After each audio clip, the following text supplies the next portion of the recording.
Right now, thousands are out of their homes in Butte County. They're watching, waiting, and hoping for the best as crews fight to get a handle on a wildfire. It's been a little stressful, but once I know that the firefighters were going to take care of us. It has been a long 24 hours for families and crews who are working to protect homes. Thanks for joining us at 4. I'm Lisa Gonzalez. And I'm Ty Steele. The job for firefighters is already challenging enough, and it's that much more difficult right now because of where we are in the middle of this heat wave. The Thompson Fire started yesterday near Cherokee and Thompson Flat Cemetery roads. CAL FIRE says more than 3,500 acres have burned so far at the latest updates. That's up about 500 acres since this morning. No containment right now. 4 buildings have been destroyed. 12,000 are threatened. 28,000 people have been evacuated, and Governor Newsom has declared a state of emergency for this fire.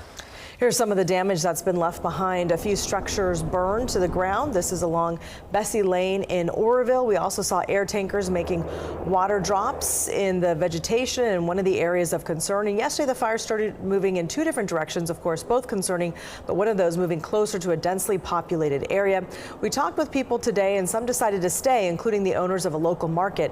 They left yesterday but opened up this morning, serving mostly first responders and locals. It's been very helpful to be able to come over here and just pop and grab a couple of things and just see how our neighbors are doing. We did hear a couple of the neighbors lost their house, and it's just overwhelmingly just blessed that we were safe and that they did such an amazing job last night. It's incredible. Meteorologist Heather Wellman joins us with a closer look at this fire. Heather? Yeah, and of course you mentioned the heat that the fire crews are dealing with. That is still a factor today, but the winds not quite as much. And we're also seeing a lot less activity with the fire. Here's one way we can look at that. I've circled the area where the Thompson Fire is burning in southeastern Butte County, right next to Lake Oroville. And notice what you don't see. You don't see the smoke plume that we had on the satellite picture yesterday, a sign that, again, the fire activity is far less today compared to what we saw at this point yesterday. Thin red line here represents the fire's perimeter. It's burning most actively on the north edge of the fire, but as we zoom in a little closer, you can see there was fire that came right up along the Oroville spillway and up to the dam itself. We've checked in with the Department of Water Resources. They say there was no damage to the spillway and no damage to the dam done yesterday either. So some good news there. An area that fire crews were concerned about yesterday was here. This is the Kelly Ridge subdivision. According to the perimeter, it has not reached that area at this point, so some good news there.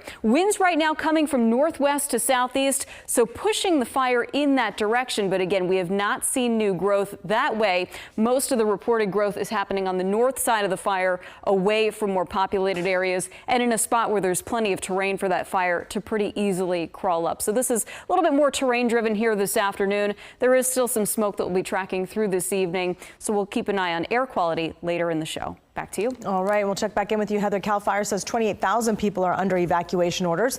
Those areas are highlighted in orange on the map. The areas in yellow are evacuation warnings.